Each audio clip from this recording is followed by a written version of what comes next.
ready to go. Lost. All right, g'day everyone. Welcome back to the Snake Catchers podcast. I'm Brett, and I'm here, of course, with Dan as always. And this episode and the next episode, we're going to do a big season recap because it's pretty well ended now. Yeah, we've had nice cold front come through. It's been pissing down with rain the last few days, and it's freezing cold. Feels like the middle of winter. It does. So the season was wrapping up before then. Yeah. Anyway, but I think this is probably the nail in the coffin for it. It's pretty nuts. You only think like a week ago, and it was like 30 degrees. Yeah. Skies, and then just like now it's miserable. like 15 raining, and like today literally felt like winter. It was crap. Yesterday was crap as well. Big thunderstorm came across it. Yeah. If someone said it was the middle of June, I would have believed them.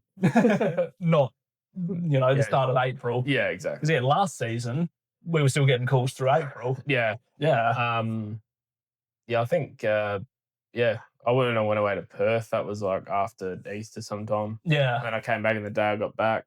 I think you did one for me while I was away. I did, yeah. And then I got another little red like inside. The day I got back, and that would have been late April. So well, I literally pretty sure, like, because me and Amelia went away in May. Yeah. To overseas. That's right. Yeah. I'm pretty sure we literally did. I did one the day before we went. Yeah. It dragged out last season. Not so much the story this season, but the weather kind of was dragging out a bit, but just the calls were not really happening for some reason. Like at the start of March, I feel like you noticed it more so with the night temperature. Yeah, when that really started to drop off. Even though the days were still nice, the night temperature really started dropping off. Yeah, and that's a cue for them anyway to sort of okay, we got to find somewhere to go underground basically. Yeah, even though the nice weather continued for most of March, there was the odd cool day here and there. The night temperature really.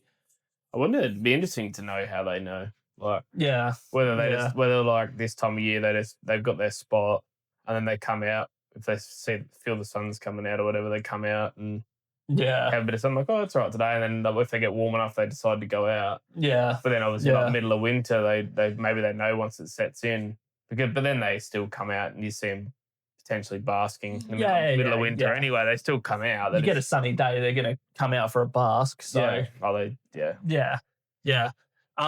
this episode and the next episode, we'll try and get 2 parts out of it, is just going to be a big season recap. We'll talk about call-outs that we haven't spoken about because we started this sort of halfway through the season. Yeah, so that's right. Stop fucking messaging me, people. It's Tom. Isn't popular. It's Tom. I'll give him a shout out because he will listen to this. Big season recap, and we'll talk about a few that we haven't spoken about because, again, we started this sort of as we were into the season. I actually forgot about that when I was writing notes down. I'm like, I forgot that we started November or something. It was something like that. So there's a few calls there that we haven't spoken about, but we'll go through all the sort of notable stuff as well. We're back in your snake room now, and we've got the signage in the background now, looking a bit more professional. You got it for something else, but didn't end up using it for that. So I'll use it. I did say to you, my God, we can use it for this too. Yeah, it'll make appearances in the backdrop of episodes now. I suppose before we get into it, have you had any since the last catch up episode in the last couple of weeks? Yeah, I had a few. Probably should put you on the spot there. Yeah, because I was going for the recap. What are you doing to me, Brett? I did have it. Yeah, what was the day that we caught up? I can't remember. It was a couple of weeks ago now at my place when we recorded the last few. Yeah, you've had a couple. Yeah, I think there was a retaining. I know I talked about that. We talked about that one. And then I reckon you've had a Hadji since. It was on Saturday. We had a couple calls. Yes, and that was you did. Yeah, had one out at Seversfield. That was at Louise. So I'll go there a fair bit. It was you put your story up and I literally messaged you, oh, we're out here at the moment because we were away for the Easter weekend. Yeah. So you probably bloody drove straight past us. What road was that on? I couldn't tell you. I think it was just on the main Seppelsfield Road. Yeah, I think I know the one. So, when you said it, because I think I would have, where the Louise is on top of the hill there. Yeah. I went down the hill. There's a spot there. I go down the hill and then turn left onto the dirt road. And I think it's on the right where you might have been. Yeah. But I turned left. So you probably would have almost seen me. Probably. If you're looking out for me, you probably would have seen me. And then I got a spot down there that goes like where there's a creek. Yeah, nice. Nice. Where I released this, and he was a hatchie. May as well talk about it.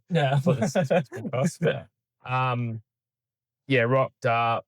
They normally do a pretty good job there. It's just accommodation. You've been there before? Yeah, I'll go there probably been there 3 or 4 times this season. Sometimes I go there more.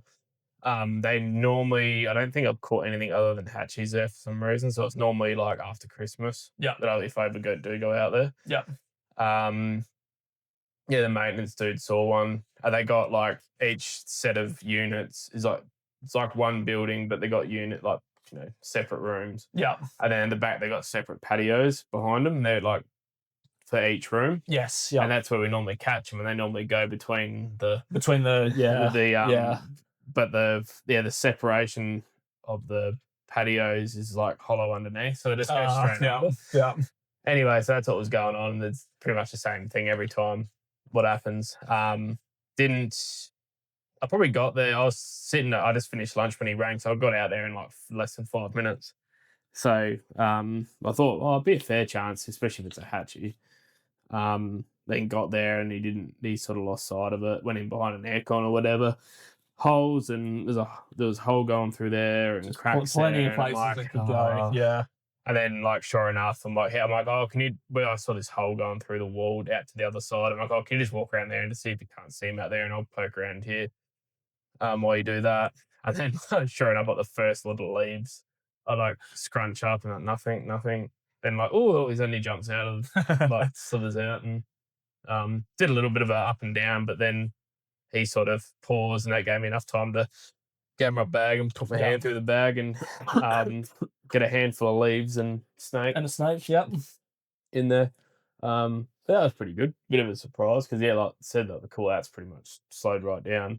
And then got another one straight after on the way back, and then that one disappeared. So didn't turn into much, but it was good. Yeah, so, nice. And again, it always seems to happen like that. Nothing, and then you get 2 within half an hour or something. It's ridiculous. Yeah. I've only done 1 since the last one, and it was just it was probably about 1 metre long eastern brown. It was just cruising around someone's house. Yeah. It was only, when was it? Early this week. It might have been Monday or Tuesday. Can't remember. But yeah, before all this cold and rain came through, but he was just cruising around, literally around the house. Yeah. Just more than likely looking for a feed. He was on the thin side. So... Is that the one in the video you put up? Yeah. He was on the thin side. He did look a bit skinny. Yeah, it wasn't... I've caught worse, but going into winter, not ideal condition. Yeah. But... Once again, what do you do? That's the thing. I said this in the post I did on Facebook as well. I've done what I can do for him, found him a nice spot to go. Yeah. Again, we'll never know the outcome. But, it could have been an old animal, could have had other things going on. Didn't have any injuries on him or anything like that. So could have had something wrong with him inside too. Yeah, that's it. You don't know. Or he's the shit hunter. Could be. Could be.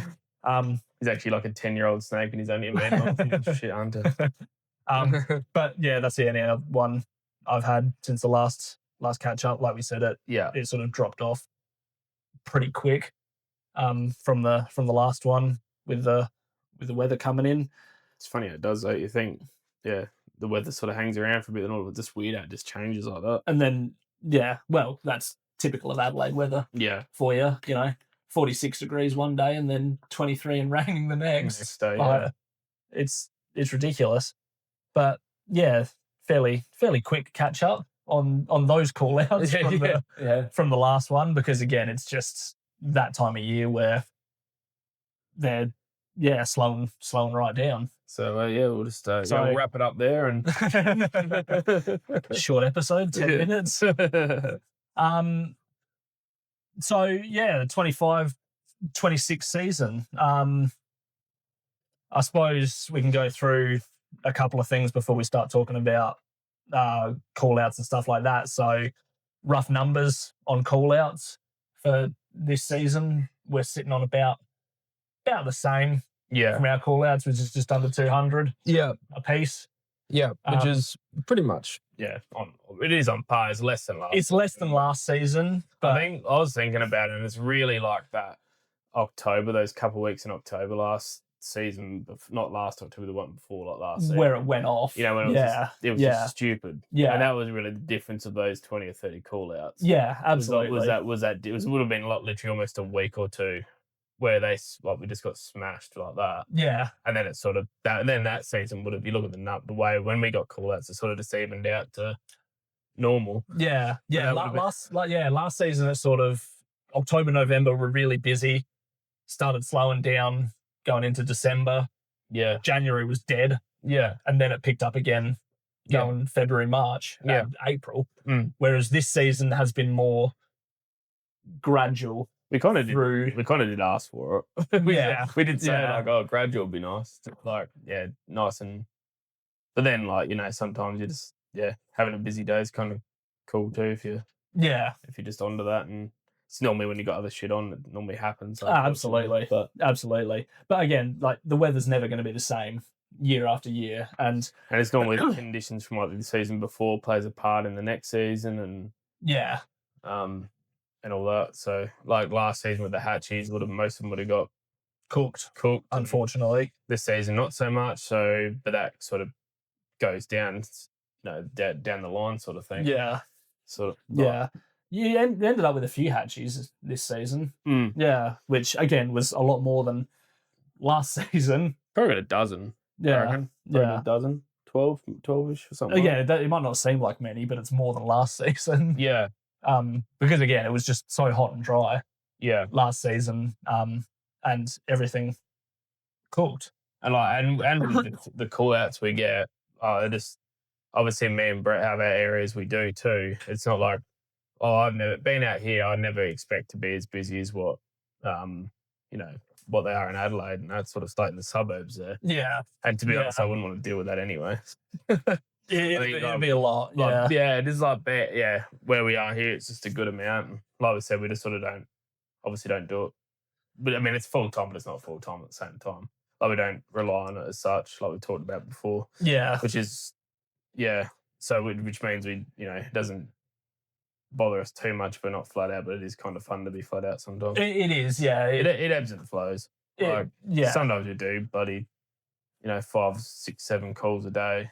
Plus, like the call outs you don't go to and they ring, so you end up doing like 10, 15 like calls, like talking to people. Yeah. As well, and it just drains you. I think 6 jobs was the most I did in a day this season. I think our buddy was about 6. Yeah, but again, like it's just the other calls and stuff coming through. But a lot of the time, as well, I don't end up doing them all either because I'll maybe get like 6 or 7 calls, but then like you end up doing a couple of them or something, so I end up doing less. Yeah. Less of them because there'll be like always a couple. Yeah. Normally it's Gawler. I mean, normally when it's busy, there's always a couple in Gawler or something like that. Because you'll get one in Gawler or Williamstown. I'll go out. Yeah. Like then you'll get one in the other place and you'll send me out anyway because I'm out there. Yeah. Sort of thing. That's happened a few times where I've either been in Gawler and then you've sent me to Williamstown or been in Williamstown and I've gone back to Gawler to do a call. But that's a sort of nice little loop for me anyway. Yeah, exactly. So, it works out all right. Yeah, absolutely. And again, it saves you coming down because that's always when you get one back up this way. Yeah. As well. Well, it's like, it's nice to have Will now. Well, he should have his permit as we speak. Yeah, nice. Nice. And again, it's the end of the season. As he gets it.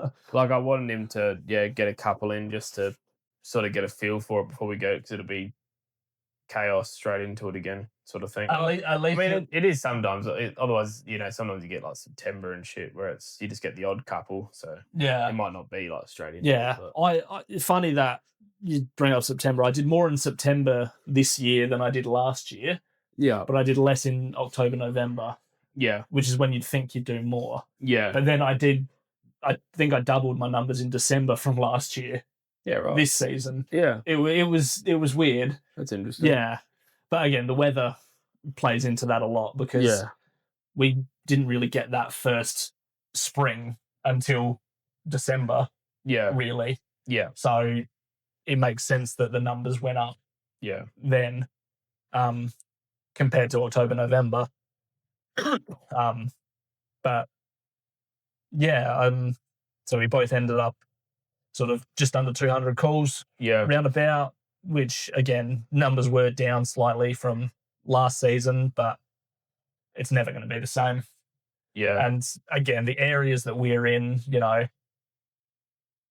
more so developed for you up here rather than where I am in the hills. Yeah, But again, less developed than sort of other areas moving further south, I'd say. Well, it was like, because I think last season ended up being closer to like 400 with like adding like what I did than what you did. Yeah. And Alan did a couple and all that sort of stuff. Yeah. So it might have been like, it was over 350 anyway. Like, Yeah. altogether. Yeah. As calls that I'd got, even, and like everything all together. So Yeah. it is probably down a bit, but like last year I did like 230 myself or whatever it was. Yeah. And then it's just a bit under 200 this year. So it's not really. It's not, nah. It's not much different. Nah. But I mean, when we've got 10, 15 years under the belt, it'll be good to see how it sort of, flows. Chops and changes. Chops and changes.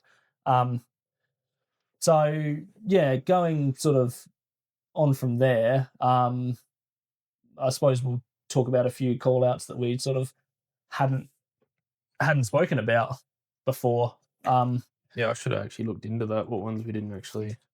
I honestly can't remember when we started and what call-outs we've spoken about. But my season last year, well, the 25 side started on the 7th of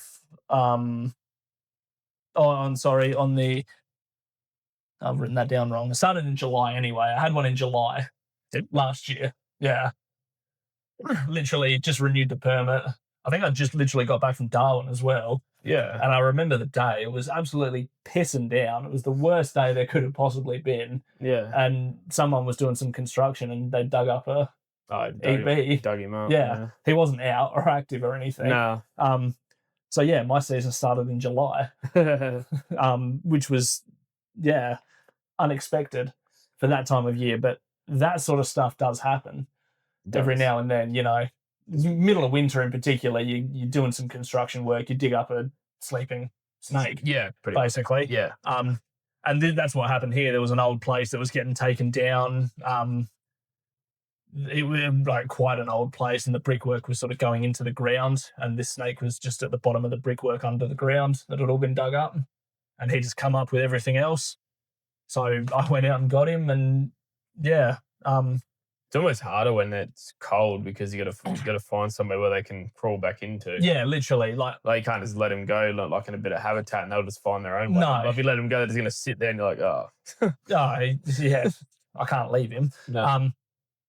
So it was a horrible day. It was bucketing down. Like, I went and picked this thing up. I'm pretty sure it started bloody hailing as well. Yeah. So I kept him for a couple of days just until that sort of subsided. Yeah. And then went back out and released him because, again, like, you can't just go and put them in a log or something like that. No. You got to find a hole for them to go down. Yeah. Luckily I did. The bloke said I could release on his property, which was nice for that one. Where was it? Harrogate. So it's a bit further out than what I normally go.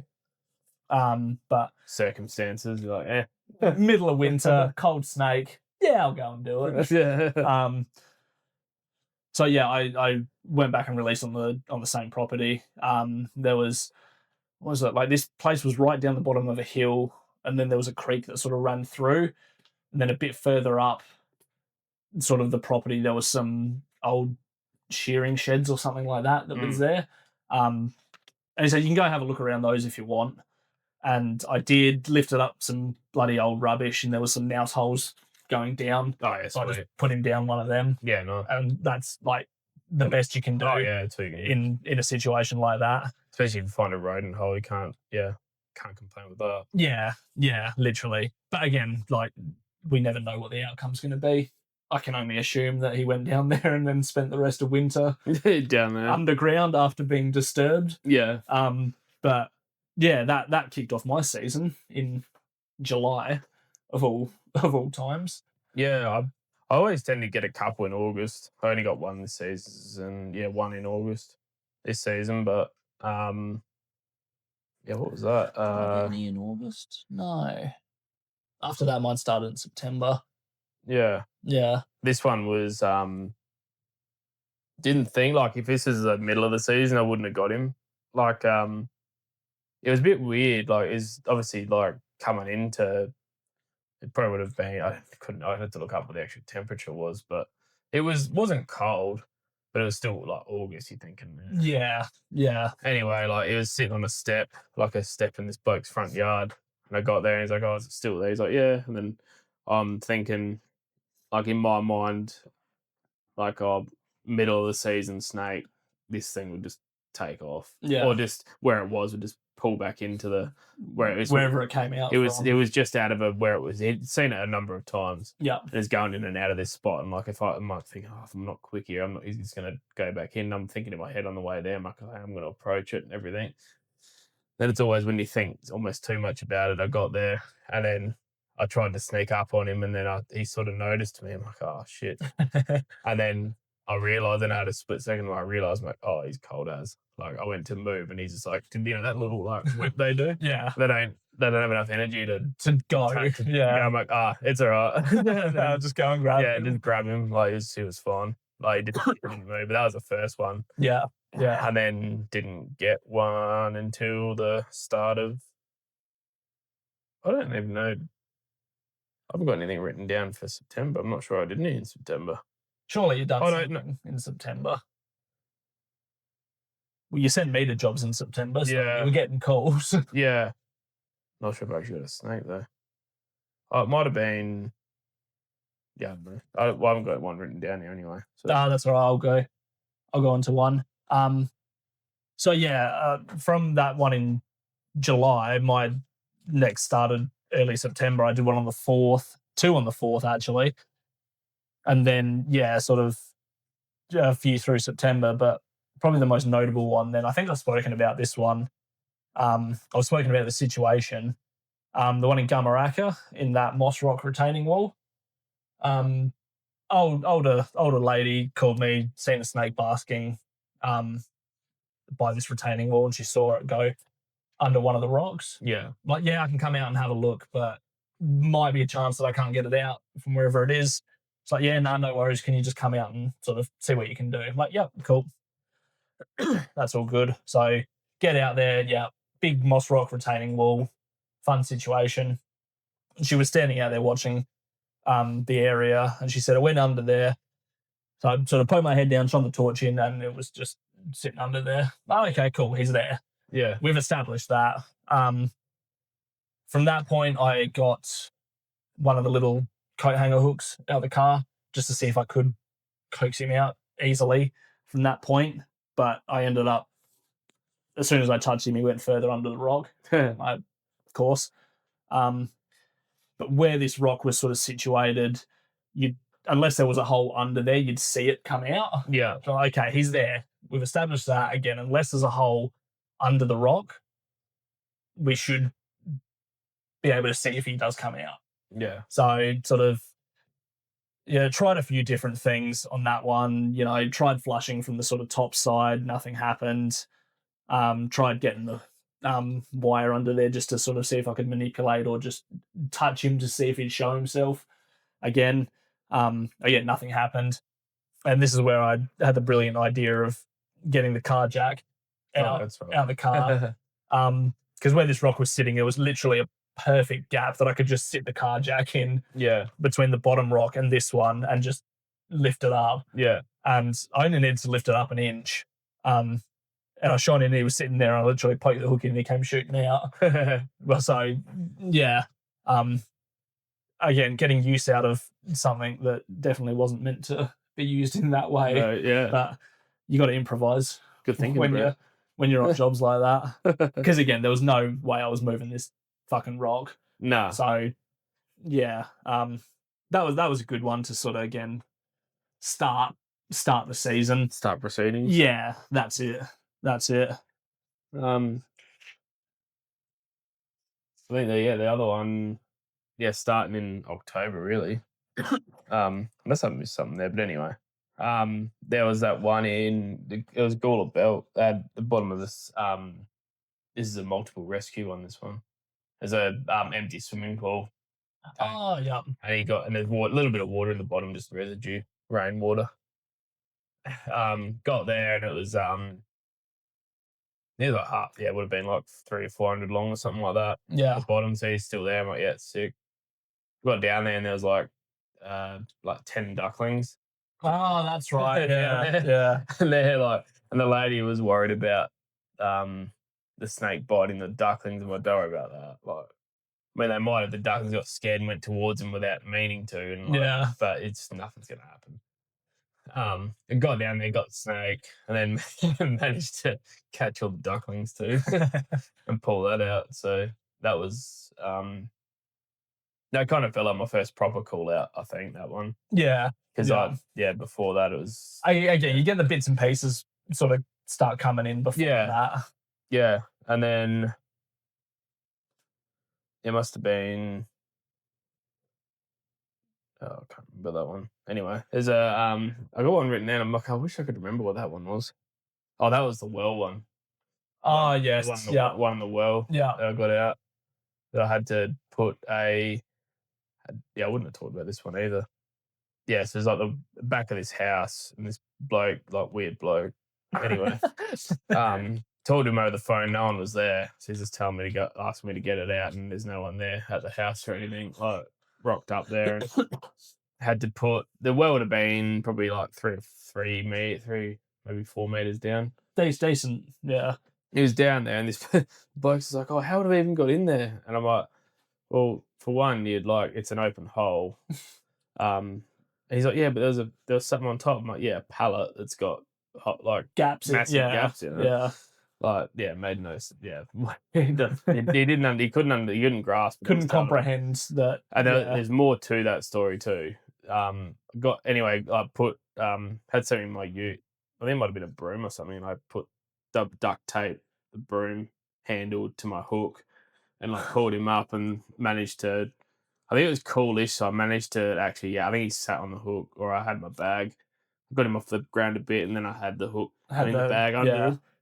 And then that was all. Got him out, and I thought might have been injured because he fell down there. So I just got him out, and honestly, because there was no one out the house, it was just a big open driveway, and the sun was out. I might just let him sit on the gravel for a bit and warm up a little bit, and then went and just had a bit of a hand lob him, and then he seemed fine once he warmed up. That's right, yeah.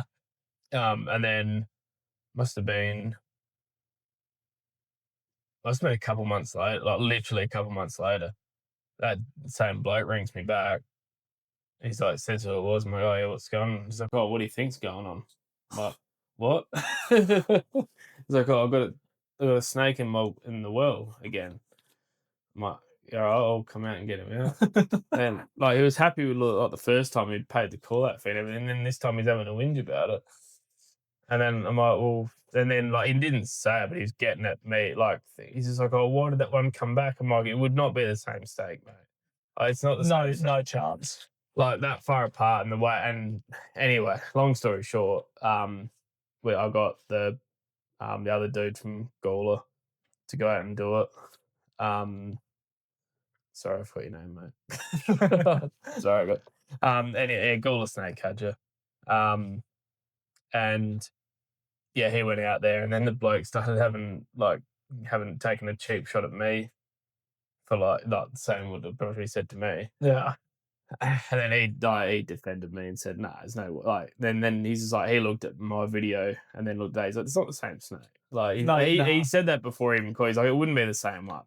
And then yeah, sure, obviously it wasn't. And he showed him a photo. It's like, "See, it's not the same snake." And then oh god, it happens every now and then, stuff like that, doesn't it? Yeah, yeah. But again, like the chances are so slim. Yeah, that it is the same animal, but so slim. Yeah, Like, but at least you had evidence. Yeah, well, at least I've videoed it, so to show him that it's not the same animal. Yeah, that went down, but two snakes could be passing through a couple of months apart and fall down your well. But where it was too, like it was on Cow Beaver. Oh yeah. So the Lindok Gawler Road there. Lindok side, yeah. And like this property was on the left-hand side on the way into Gawler, and there's like a creek just down right there, and there's like it's just the middle of their like habitat. Middle of habitat. We get heaps of call-outs through that bit there. Yeah. And like he's just surprised that he saw another snake. I'm like, yeah. This is your first time, mate. Like, yeah, honestly. How long have you lived here for? Yeah, I think he just moved to that spot. Yeah, okay. I think he just moved into that house, but I was like, even after explaining it to him, I was like, whatever. There's always one, isn't there? Well, sometimes more than one, but yeah, I think that was the only pain in the ass I had for the season. I don't think I had. Did I have any?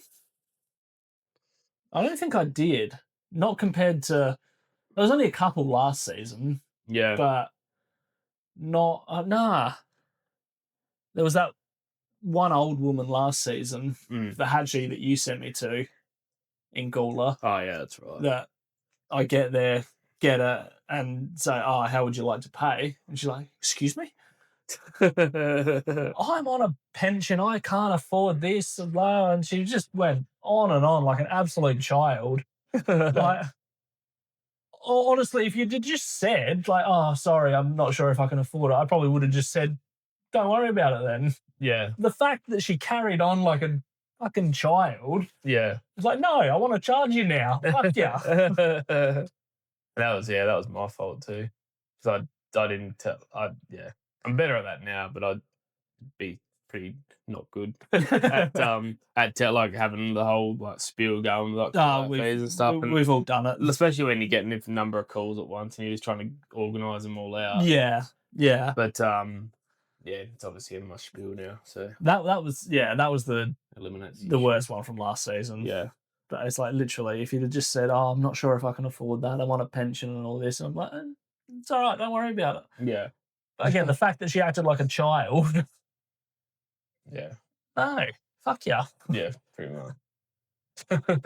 But no, I don't think I've had any like that this season. No. It's more so on the phone when you do tell them, "Oh, no, don't worry about it. We'll just leave it," sort of thing. Yeah. That's more so. Yeah, it's probably what happens. You kind of just hope that's what they do, but you never know. Ignorance is bliss. Yeah, well, that's the thing. You just gotta whatever. Yeah, that's it. I did have actually one pain in the ass that was before we started doing the podcast. There's only down the road. Like this bloke rang me, and he's said, he's like, I got a Western Brown in my backyard, in the backyard, like cruising around. I'm like, oh yeah, it wouldn't be a Western Brown, but anyway. He's like, oh, where are you? He's like, oh, in Newry. I'm like, yeah, it'd be an Eastern Brown, mate. And he's like, sort of thought he knew like stuff. Yeah. Anyway, and then I told him like, oh, here's a call out fee, and he's just like, oh, I'll just leave it then. I'm like, oh. Like, it turns out he would have just left. We wouldn't have heard it, but he would have left it. But anyway, he's like, oh, it's going out to the road. And then at the time, it was like a Sunday afternoon. I wasn't doing anything. It was literally a minute up the road. So like, I'll just go and do it. And then, like, as I rocked up there, it was going across. Literally, it was on the road. Yeah. It's literally on the road.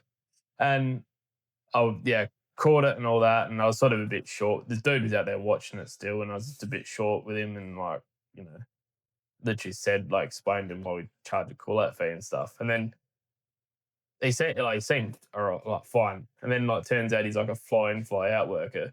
He's got a caravan and 2 flash cars, massive house, and he's whinging about a call out fee. Yeah. Yeah, you get other people that'd be way less better off, way whatever the word is, not as better off as what he is. Yeah. And they're happy to pay, happy to do it. Yeah. Then you get like a wanker like that. It's like just kicks up a stink about $150. Yeah. And it was wild.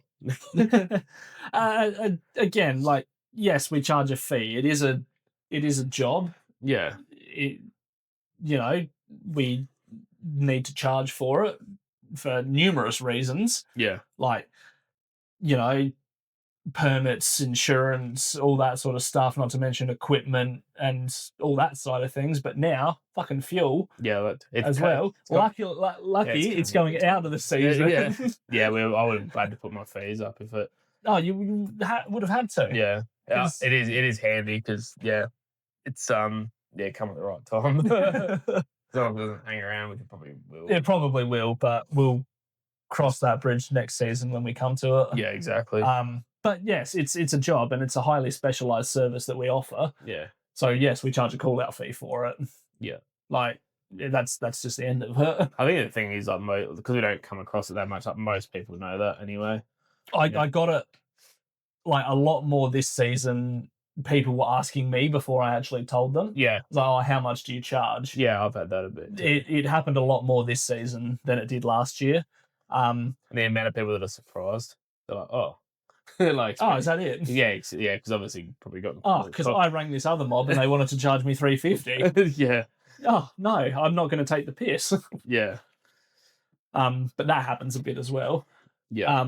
But yeah, no, I had that a lot where they were asking me before I, got to, oh yeah, there's a call out fee, rah, rah, rah. I always have a bit of a sigh of relief when they do. I'm like, oh, I don't have to explain it. Yeah, yeah. They're just like, what are you doing? I'm like, yeah, sweet. Like, they obviously know that there's going to be a fee. So again, it is a service. Like, yeah, what's free these days? We shouldn't have to justify it anyway. No. We, again, are providing a highly specialized service. Not everyone can do. Yeah. For, again, quite a reasonable price. Yeah. Compared to others around the place. Yeah. That, just want to take the piss. I think the other thing is like the other people that do it rely on it too. So so that's probably like kind of fair, but and depending on the time of day and all that sort of stuff. But, yeah. But like thinking about what we do as well, we play with the second most venomous snake day in, day out. Yeah. Every day. Yeah. Like we've got to get some sort of benefit from doing that. Yeah, exactly. Yeah, it's like anything. So yeah, literally. But going back onto another call out that was earlier in the mid-October, this one. First inside one was out at Country Creek. I don't think I spoke about this one. I'd spoken to these people, I think in October, like literally out in the middle of Culley Creek. They've got river running behind their house, and they rang me for a red belly that they'd sort of been seeing. And then just like, oh yeah, we just want some advice, what should we do, sort of thing. Oh yeah, where's he hanging out? He's just hanging around. He hasn't come too close to the house yet. He's like, nah, all good. Just if you're happy just to sort of leave him and see what he does, that's all good. And yeah, I didn't hear anything back from him after that. So I'm thinking, okay, all good. Yeah. They ring me again mid-October. So, we've got a snake inside the house. we rang you about the red belly a month or so ago. It's not the red belly. We think it's a brown snake. Yeah. Oh, okay, cool. Send me the address out. I'll come out and get a hold of him. And went out there. Lovely, lovely property, like back blocks of Cuddy Creek between there and Lobethal. Yeah. Lovely place. And yeah, these guys are literally just standing out the front by the front door, just watching in, making sure it doesn't move. They got the dogs out, of course, which I think it was the dogs that alerted them. Yeah, right. To it, because one of the dogs started barking. I think it was the woman that was working from home that day, and she turned around to see what the dog was barking at. It was just a snake going across the tiles. Yeah. But it sort of, they had a little staircase and then a little section under the stairs with a heap of storage in there, and he just sort of curled up in there. Yeah. So I made for a sort of quite an easy catch. Yeah. When I got there, it was a decent sized brown when I got him out. It would have been over a meter. Yeah. And then bagged him up, and then we say, yeah, we haven't seen that red belly since we called you last time.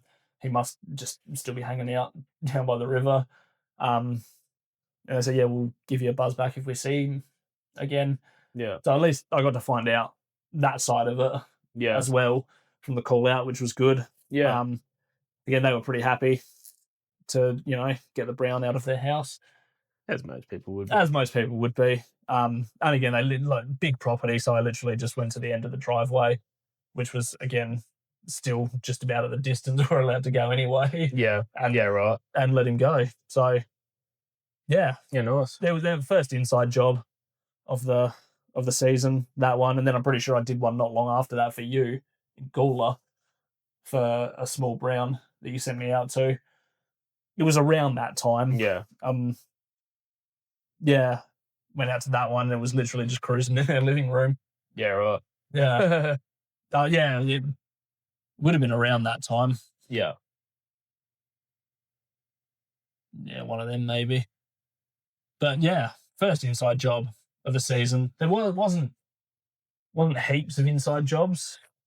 No, I didn't have.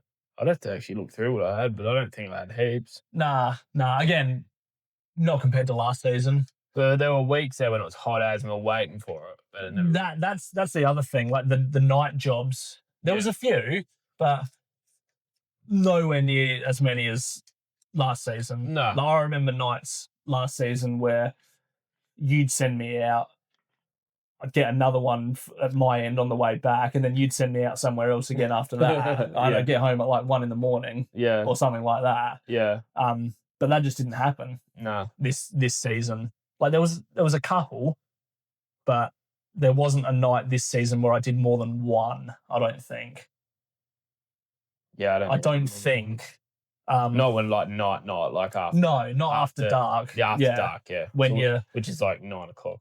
8:30, 9 o'clock in the middle of summer. When again it's hot and you're just like, okay, I'm just going to stay up for a bit because there's potentially going to be something come. Yeah. There was that one night where it was probably about 10:30 or so where I got a call for that one down in it was in Virginia or Anglevale. Oh, that's right.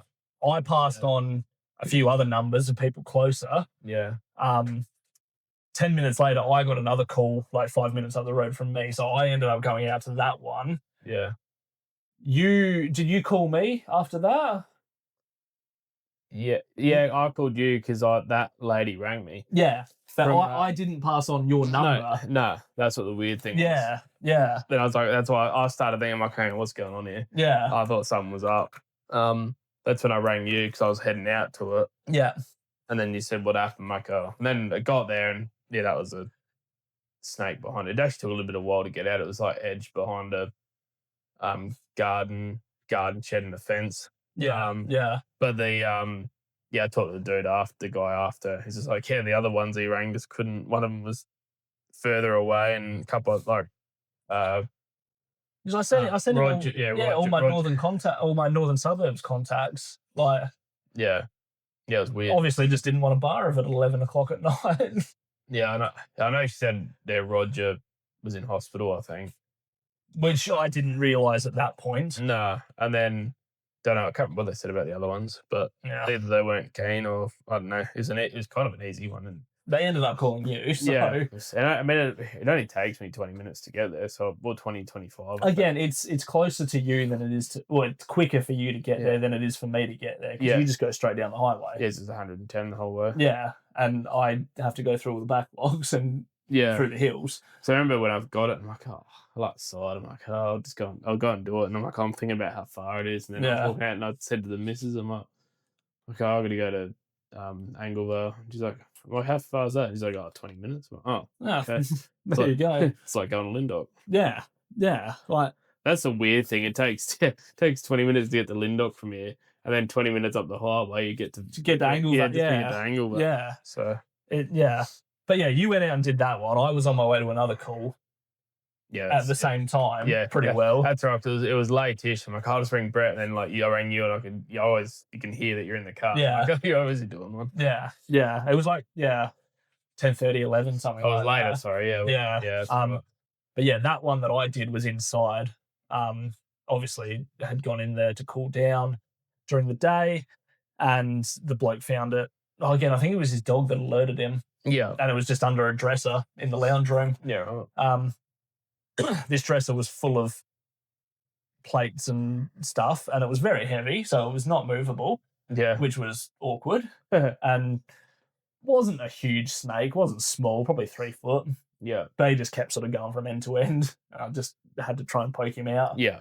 But got him out eventually. And then that was the one that I went back to 2 days later for another snake that was inside. That was under the fridge time. Yeah, that's right.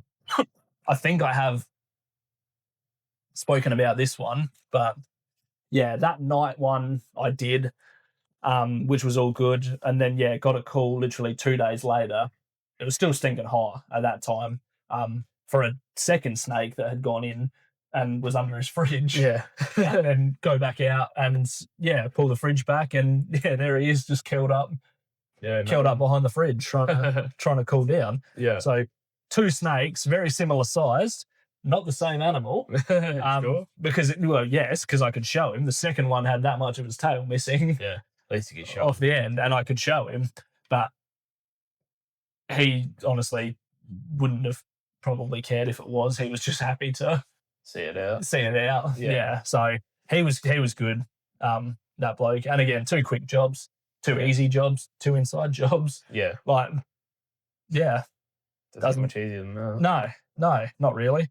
Apart from that, we go back to the nighttime stuff. There hasn't, again, been heaps, has there? No, not really. There was a few, but I remember last season when it was warmer, it was just about every night. Yeah, it was, yeah. You were going out. Yeah, and literally. Like getting reds out of bloody kitchens and all sorts. Yeah. You sent me to a couple in Birdwood that you got. Yeah. For some reason for reds. Ridiculous. Ridiculous amount last season. But just a bit of a weird one, really. Yeah. Yeah. I'm obviously it's not been as dry this year. Yeah. Which means they've probably got an abundance if they don't have to come around houses so much. Yeah, there's been plenty of water around still. I noticed particularly this season there was nowhere near as many reds towards the end of the season. Whereas last year in March, I caught 30 reds in and around Birdwood alone. Yeah. And this season, 2 in March. Yeah. Maybe. Which in a roundabout way is good. Again, not catching, again, we love catching snakes, but not catching snakes means people aren't having issues with them. Conflicts. Yeah, exactly. Yeah. So double-edged sword. We'd much rather, not have to go out and do jobs if people aren't, having conflicts with them. Exactly. But nowhere near as many reds. Or you just scare them into call-outs. Yeah, like other catchers do. Got to control your pest problem. Fuck off. I did another post on that recently. It stirred people up a little bit.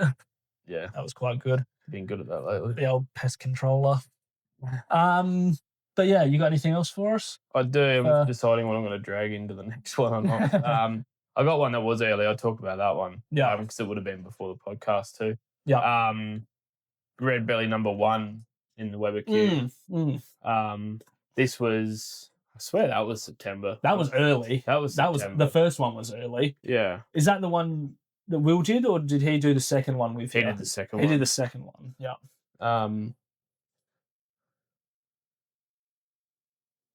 Yeah, I think that was September. Anyway, these guys rang me. I think it was a cooler day. It wasn't warm yet, and was it in the evening? Was it? It was. Yeah. It was daylight saving, so it must have been early October. Anyway, yeah, they rang me. He's like, oh, we've got to open the Weber Cuban's red belly in there. And they're like, oh, I'll wait. And so they at first they're like, I'll wait, see if it comes out and just goes away, and it didn't. And we found out why it didn't, because I got halfway there and they're like, oh, we're not sure if it might be dead. I'm like, oh, fuck's sake. So why? Oh, when we opened it, like, he obviously got scared and just like dropped the lid. Because like when you went to grab like the handle and the snake was right there. Right there. And he opened it and just dropped it. Reacted. And it just sort of pinned it like with its head out sort of thing. Yeah. And I got there, I'm like, oh, I didn't look good. But then, yeah, got it out.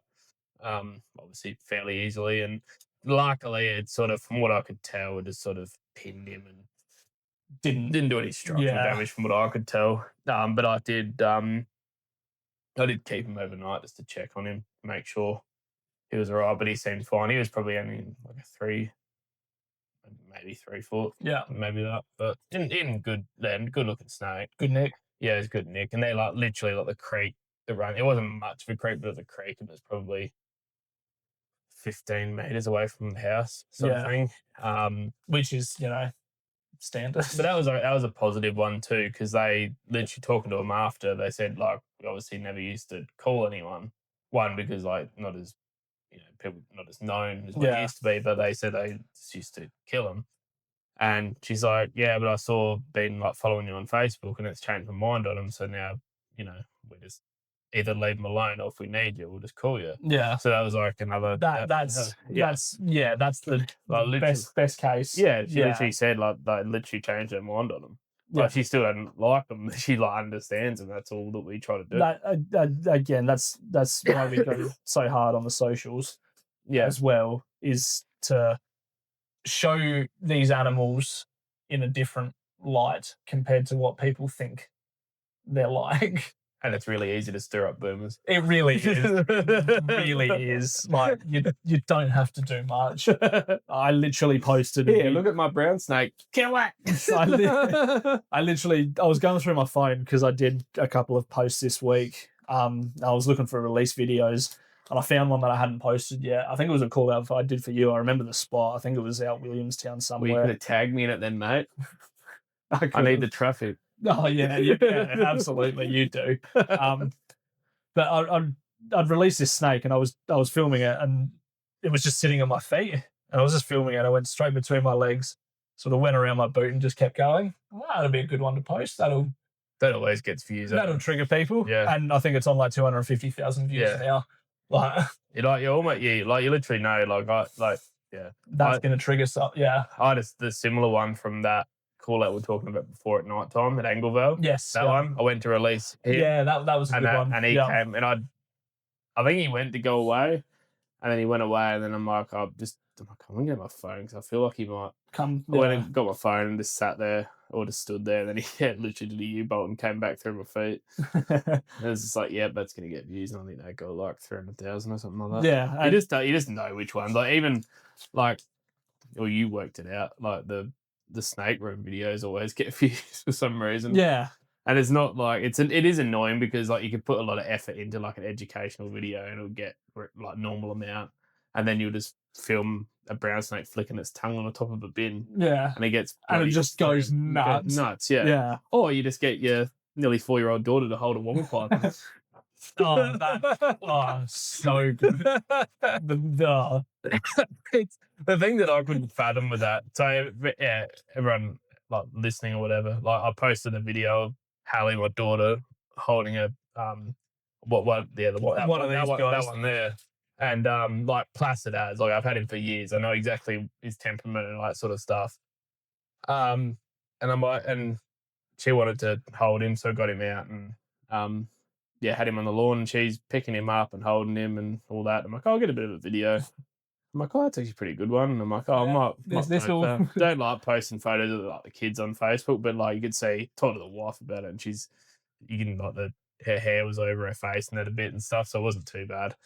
Anyway, it obviously went off, got like 1.5 million views or something.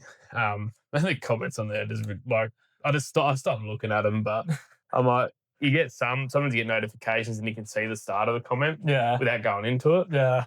and you just know what it's going to be like. And like, I think I put a comment on there, and like just for reference, like I literally like this snake especially goes with me to like when I do talks. Yeah, like I take it to childcares and retirement homes and that sort of stuff. People hold this snake exactly the same as what she's doing right there. And people invite us to go out there to go and do that. To go and do it. To talk to people and educate people on snakes. And then I'm just doing that. Hallie just has the opportunity to do it at home because I've got snakes, and she does the same thing out there. Yeah. And it's not like I don't talk to her about all that stuff. She knows like not to like. She knows what she's supposed to not do and not supposed to do. Because a few of the comments would have been, "Oh, how does she know not to go and pick up a brown snake or something like that?" Because I'm educating her. Yeah.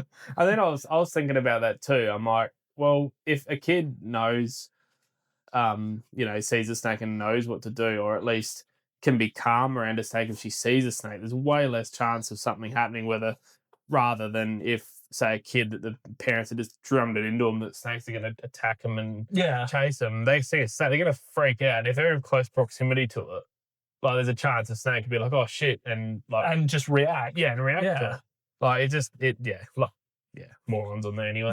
But it helped me get to 1.5 million views, and I got another 2,000 followers out of it. So. Yeah. Joke's on you. I suppose, going on to the sort of social media side, it's been a pretty good season for growing the social medias for both of us as well. Yeah, we both, or you've more than doubled. I've doubled mine, but I was on 400 followers at the start of the season. Was he 8 times? I hit 8,000 today. Yeah. So a decent amount. You've hit 20K. Yeah. Which is good. I don't know if you remember what you were on at the start of the season. 10. Sorry, I was less. I think I was less than 10. I think I had doubled it this season. You've done, So I remember doing a post. Must have been early in the season. I did a post. I remember doing your 10K post. Yeah. So I've doubled it pretty quickly. But. Yeah. But yeah, like the more following, the more we can get that educational message. And like none of what we post is like scaring people, like like, oh, look at this snake, all the fear porn people use, like some snake people use to not even like here, just Australia wide, like they have like the just the words they use, so that doesn't help. literally the videos we get that get views, just a snake sitting there doing nothing. Literally sitting there. It doesn't have to be up bloody. Again, my most viewed video is like 3 million views, and it's literally I've released a snake, it's come back in my direction and just crawled over my feet and kept going. Yeah, I don't even think there was much of a. Oh, what did I say? I think I said, "Oh no, another snake that's chasing me" or something like that. And that got 3 million views. Yeah, it is a little bit annoying. It's good, but it's annoying at the same time. It's like because you want again, it's a snake catching page. Like we post the catches we do, and they're always the ones that don't do that well. Well in comparison to normally the other stuff. Yeah, normally be like, oh, that's fine. Like, but I'll do a release video. Just a catch video I did like last week, and it got 120 likes or something. I'm like, oh. I think I had one video from a catch that was my best performing catch video. I think it did 300,000 views, and it was the one of the brown snake playing in the sprinkler. Oh yeah, that's right. Yeah. That was a pretty good video.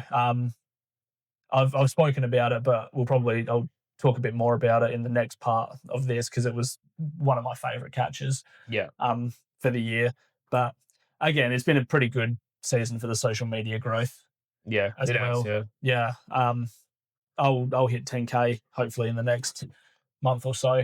That's the thing. Like when I first started my page, I was like worried about getting call outs to like to record and put on there. I'm like, oh, if I don't get them, I can't post anything. And then once you move out of that mindset where you can, really do. I can just get a 5-second clip of a snake flicking its tongue out, and that just blows up. And also, if you do like get in the habit, if you can record, like even just releases and stuff, you just record stuff. Yeah. And then like down the track, like, oh yeah, I remember like that one you forgot you did. Yeah. And then you can even like longer videos that you've done, you can cut short bits out of it and use that as another video and reuse it and stuff too. So it's not like through the winter time you post any less. Like I'll still post the same amount. Probably more stuff in here. More captive side of things. But I've still got plenty of videos that I haven't posted yet. Yeah. That'll sure to get a reaction. Oh yeah, out of again all the boomers. It's pretty hard on social media. Oh, it's so easy to trigger people. It really is. Again, like a snake sitting on top of a bin, flicking its tongue out. There's a couple that have got the most for me, and people just can't fathom that. It's ridiculous. It's ridiculous. But I reckon we'll leave it there for the first part of the season wrap up. I think, the next one I'll go into I'll talk about Will a bit more and that sort of stuff and a few other call outs that I'm. I'll sort of say that for the next one to go into that a bit more too. So yeah, we've got a few more call outs that we haven't spoken about. We'll do our sort of top picks for the season as well. Yeah, for call outs and have just a bit more of a chat about snakes. Yeah. So this will be part 1 of the season wrap up.